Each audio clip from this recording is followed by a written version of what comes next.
الله نحمده ونستعينه ونستغفره ونعوذ بالله من شرور أنفسنا وأشهد أن لا إله إلا الله وحده لا شريك له وأشهد أن محمدا عبده ورسوله صلوات الله وسلامه عليه أما بعد فإن خير الكلام كلام الله وخير الهدى هدى رسول الله صلى الله عليه وسلم أما بعد. There is a concept in Islam, although we may not know what it's called in Arabic, we mostly appreciate it and we comprehend it. It is an issue that is connected to the deen of Allah and the minhaj that Allah Ta'ala has given for the people to follow concerning this deen. And it is called in Arabic al-bara'a al-juz'iyya. Al-bara'a al-juz'iyya. That is the process in which the Muslim, you and I, we all have to separate ourselves, disassociate ourselves from other Muslims, whether they're family members or not. We disassociate ourselves from a thing that they're doing or saying. It's an obligation to do that. You don't disconnect yourself from that person and put him outside of the fold of Islam the way we disassociate ourselves from the kuffar. Lakum deenakum waliya deen.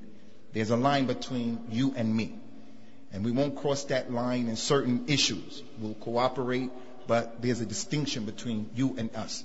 That is the complete, total disassociation. To disassociate yourself from kufr and shirk and his people is wajib. It's also wajib to partly disassociate yourself from the Muslim who is doing something or saying something that is incorrect. The Prophet did this on a number of occasions, sallallahu alaihi wasallam, and therefore we call it the sunnah. He said in an authentic hadith that's been collected by Imam Muslim on the authority of Abu Musa al-Ash'ari, "Ana bari'un mimman halaqa wa salaqa wa kharaqa." He said, I am free. I free myself from the Muslim. I free myself from the Muslim who, when a catastrophe hits them, a musibah, something happens, they cut their hair off, shave all of their hair off. Like the woman, she goes through some traumatic situation. She wants to make a dramatic change, so she cuts all of her hair off and she goes bald-headed. He said, I'm free of that. People of Jahiliyyah used to do that and people still do that.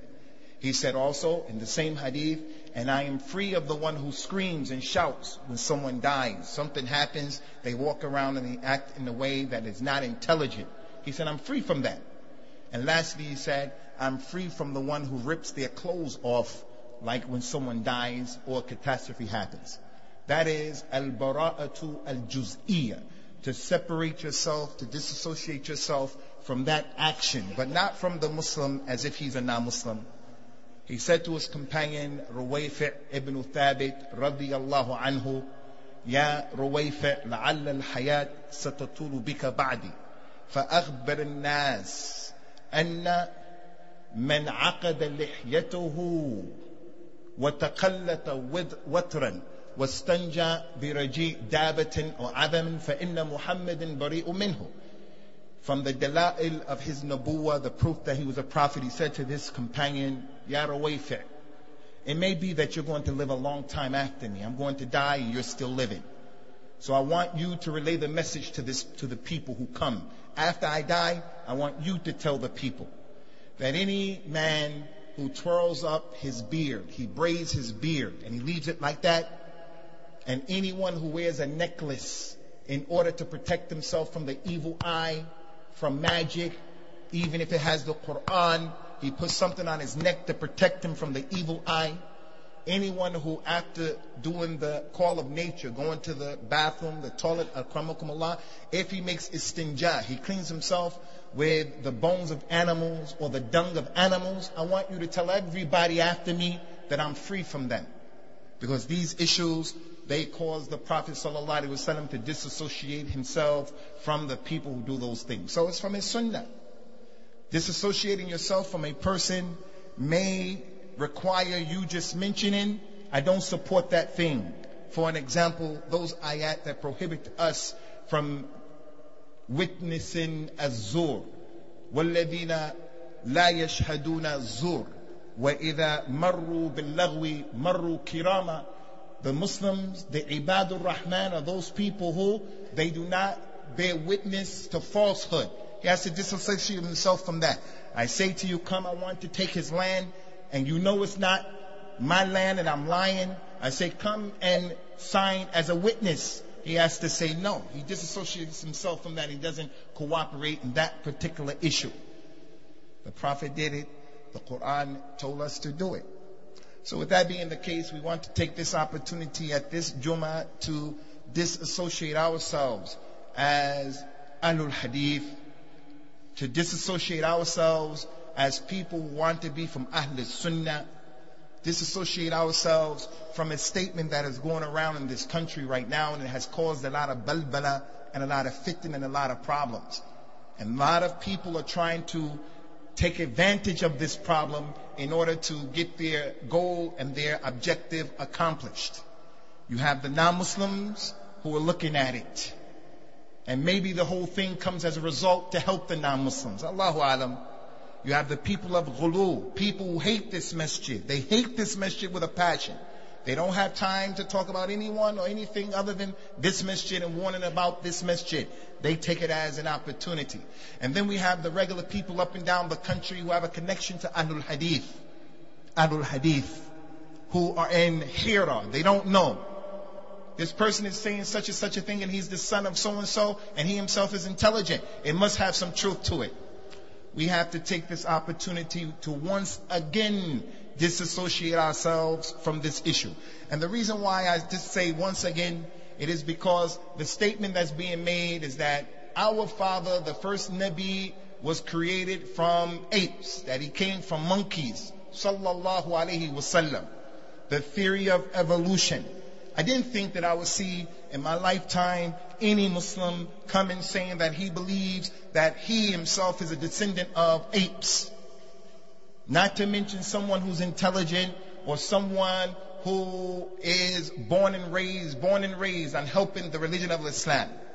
And that's why I want to say to you, brothers, as long as you are living, no matter who you are, as long as your sheikh is living, no matter who he is, the person who is alive is prone and susceptible to becoming a kafir. As long as you're living, never make your religion, whatever the sheikh says, that's my religion. The sheikh said it. The sheikh is a Muslim today, a kafir tomorrow.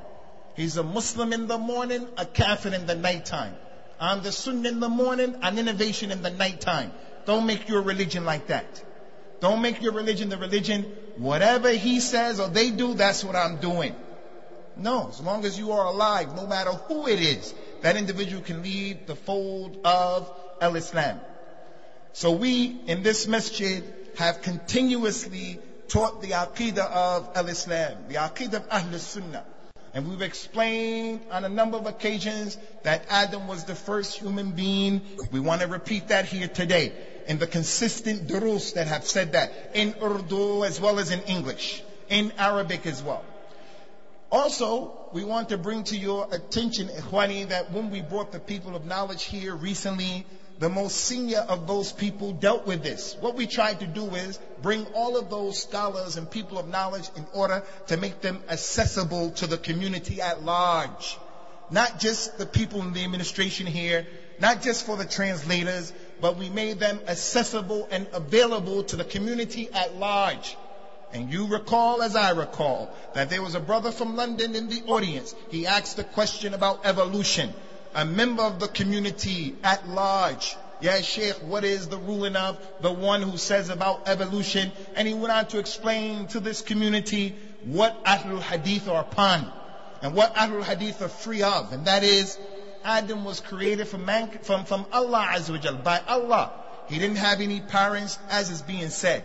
Adam, he had a mother and a father, parents who were similar to mankind. Shibhul insan. They were not real people, but they were similar to people. So we repeat here today in all of what has been mentioned over the years, and just recently when those mashayikh came, this is against the religion of al-Islam, and we don't believe it and we can't believe it. It's nonsense. And it's not for the Muslim to engage in this discussion and to believe in it and to get twisted up with this issue. And it is false and it is not true that you are allowed the ability to have that position. That is just ta'wil, and it's just a position that you can respect. The person who takes that position, he should be respected. That's not true. It's not a position that you can have at all. It is an ikhtilaf that is not permissible at all. And the reason why it's not permissible to take that position and to say it's ikhtilaf is because Muawiyah ibn Abi Sufyan radiyallahu anhu, he said that the Prophet sallallahu alaihi wasallam nahana an al-aghlutat. The Prophet prohibited us from the aghlutat. The aghlutat has different interpretations with the scholars. One of the interpretations is that there's an issue that is not being discussed. There's an issue that if it were discussed is going to cause the people problem in the community. And this is from that issue. Something that the scholars don't say and they didn't say. And it's not permissible for anyone here now to come and to say, I found something over here, something over there, and I think this is plausible. It's an ikhtilaf that is not ikhtilaf mu'tabar. In addition to that, ikhwani, and this is very important here, in addition to that, the one who is saying this, he said that this is a position of some of the ulama of the past. And all of the people that he uses are dubious individuals. May Allah Ta'ala forgive us and them, put us all into the Jannah, but they're dubious. People who you don't know. Why leave people you know for people who you don't know? One of the people, he said that Allah subhanahu wa ta'ala created mankind, and the process was he was in the water, and then he became plants, and then from the plants he became something else, and then after that he became a monkey, and then after becoming a monkey he became Bani Adam, and then he became an angel, and then he became Allah. How can you now come and use that as a dalil that the scholar of the past said Adam came from monkeys? Someone said that, and he is an intelligent person, but the fact that he said the mankind became an angel and the angel became Allah, that discredits his position altogether. So that's your dalil that the ulama of the past said that? Dubious individuals. And the ones who he uses to say that they said this, when you go back and you read their words, they were not saying evolution at all. The one who said evolution, where you can say a man became a monkey, is the one that I just mentioned. That's the dalil. In the water, from the water plants, from plants to something else, from something else a monkey, then from a monkey a human being, from a human being an angel, from an angel he became Allah. You discredited yourself, and don't say that the ulama said that. From those scholars is a man from the Mu'tazila. His name is Al-Jahid. He's just known like that, Al-Jahid. Al-Jahid. His name is Amir ibn Bahr. And he was an individual he was an intelligent person. He wrote a lot of books. But he's not from the ulama that we take these issues with. Al-Imam al-Dhahabi said about this man, who this brother is relying on what he wrote in the book, Kitab al-Hayawanat, the book of animals. The book of animals. Al-Imam al-Dhahabi, when he wrote about this man, he said, Kana majidan qalila deen. He was a joke and a mockery, and he had a little deen. His deen was a little. He wasn't a guy. He wasn't an individual who his deen was the type of individual we look at as a person to take as an example. You can't take dubious individuals like that. If I were to mention to you the name Ibn Maskaway, the scholar Ibn Maskaway, nobody heard that name before. Individuals who are unknown, and we're going to leave the real ulama of al-Islam and what their positions were and what they said. So this issue, ikhwani, is an issue that is steeped in ignorance and oppression in regards to what the Muslim has to believe in.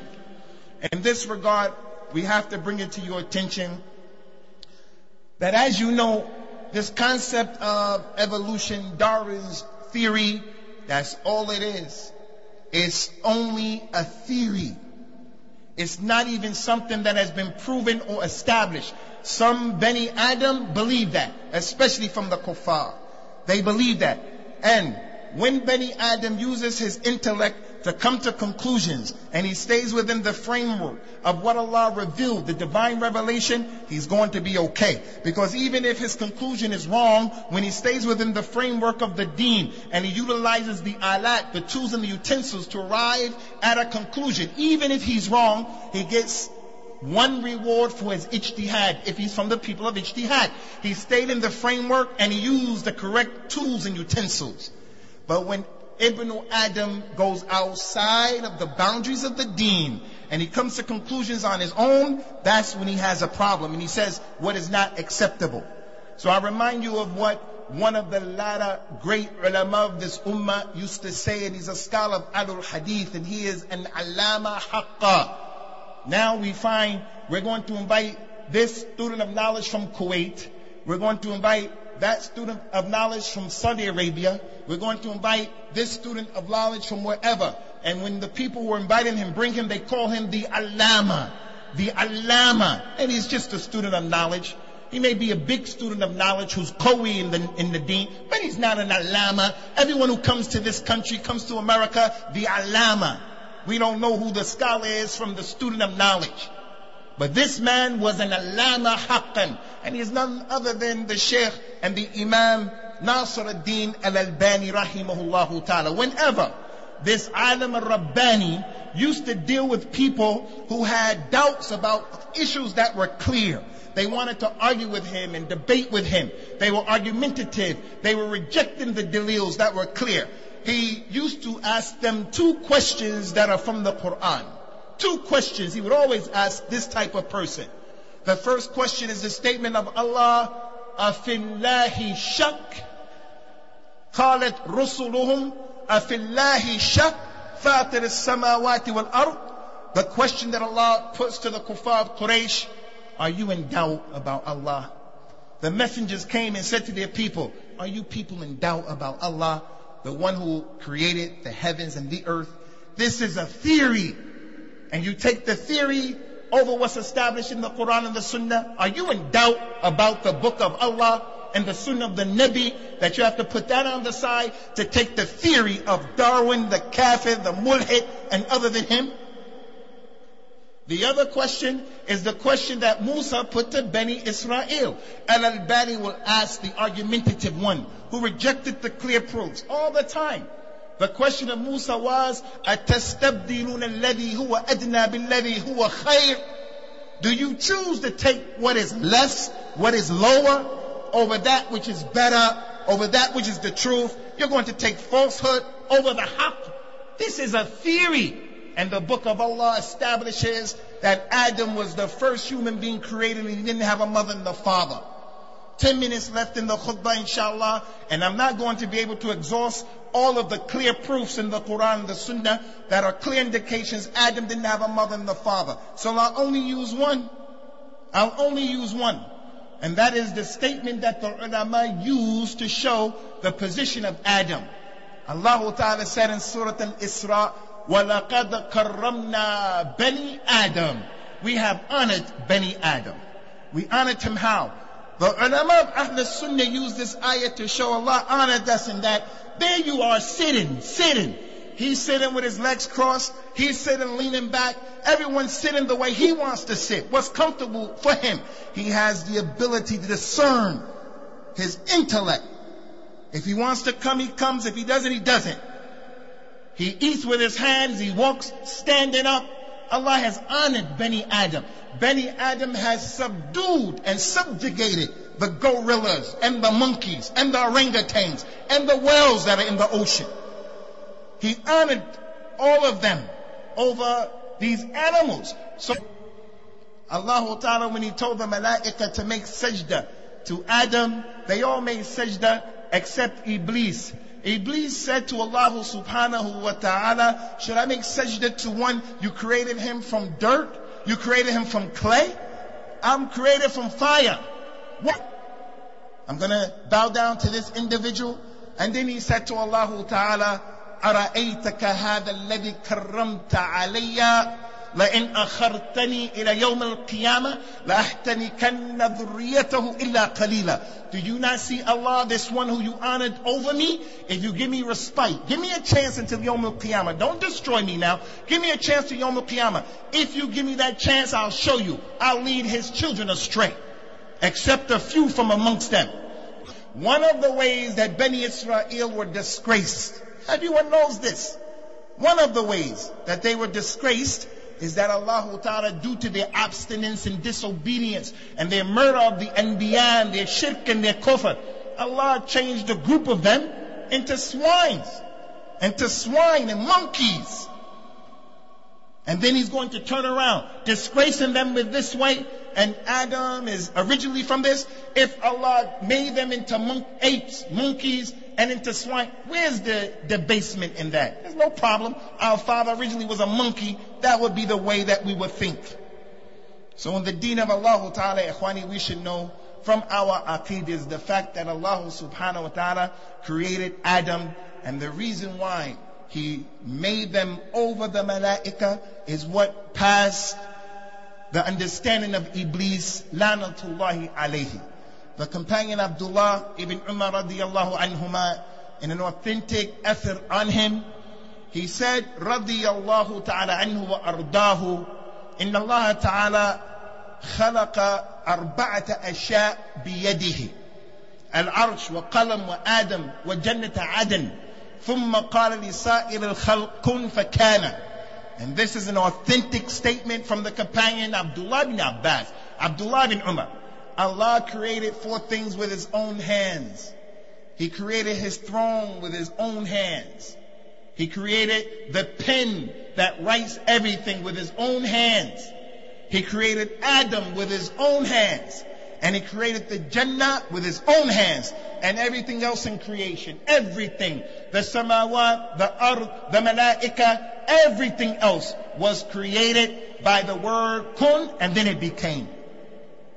So when Allah told Iblis and the malaika, bow down to Adam, the wisdom behind that is not you're from fire and he's from dirt, from clay. It's as Allah said to Iblis, Ma mana'aka an tasjuda lima khalaqtu biyadayya. Iblis, what stopped you from making prostration to the one who I created with my own 2 hands? Allah honored him. So with that being the case, ikhwani, we make it clear that the aqidah of al-Islam, the Muslim, is that he believes that Allah Ta'ala created Adam.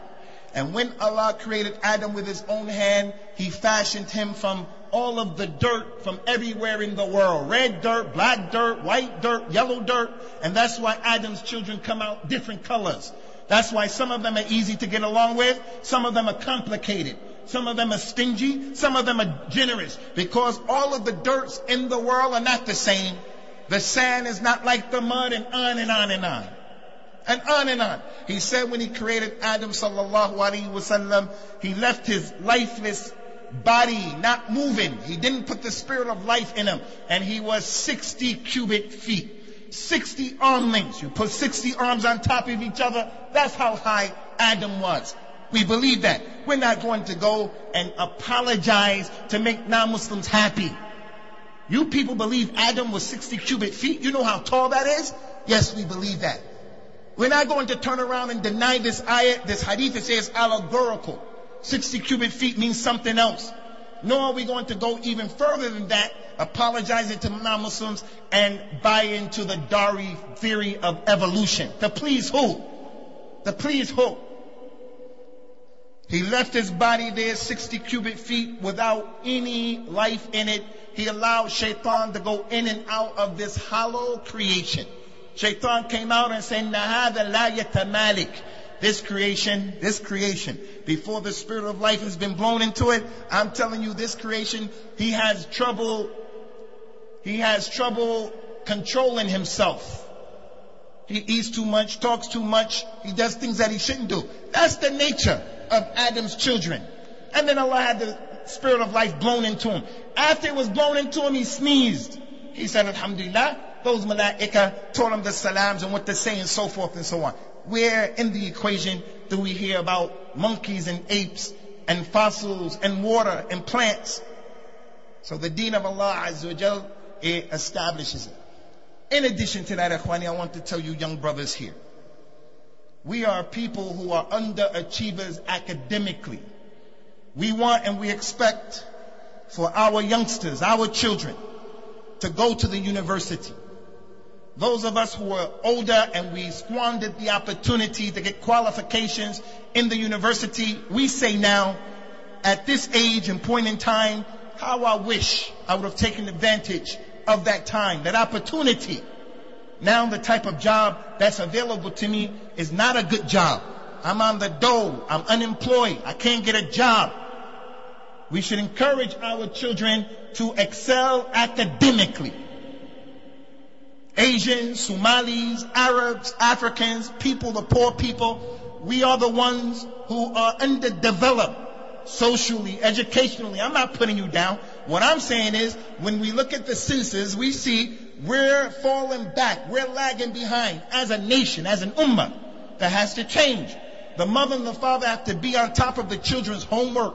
We have to encourage our children to go to the university, to go to Cambridge and Oxford and get these highly developed degrees and sciences and know them and understand them, but not at the expense of losing your mind, not at the expense of losing your deen, your culture, who you are. It's better to flip burgers at McDonald's. Whether you see McDonald's as being halal or haram is irrelevant. It's better to flip burgers at McDonald's than it is to get a degree from Oxford or Cambridge with honors and you come back and you're twisted. You're twisted. Giving videos that are unnecessary, telling people what's unnecessary. And I have to be careful about even what I have to say, because these people look at this individual as a spokesman for us. No, we don't want spokesmen like that. If anything, I'm going to make a video to tell the Muslims who have died in the wars where the people are oppressing the Muslims, hey, Muslim Ummah, be patient. That's what I'm going to tell the Muslims. I'm not going to tell the ones who killed them and oppressed them, oh, come back safely. Thank you for what you're doing. You don't have to do that. Make dua for the Muslims. What are you doing? Bending over backwards like that. So we want our children to go to school and we want them to get higher degrees, but not at the expense of losing the deen and losing their minds. أقول قولي هذا واستغفر الله لي ولكم ونسأل الله تعالى التوفيق والسداد.